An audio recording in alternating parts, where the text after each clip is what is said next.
Hello, in this video I want to show you how to go offline on your Steam client. So in order to do this, we'll need to click on our Steam icon in the top left corner of our screen and then select Go Offline.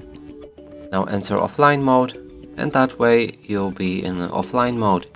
So another way to do this is, let us go for the online again, and another way to do this is to enter our friends and chat.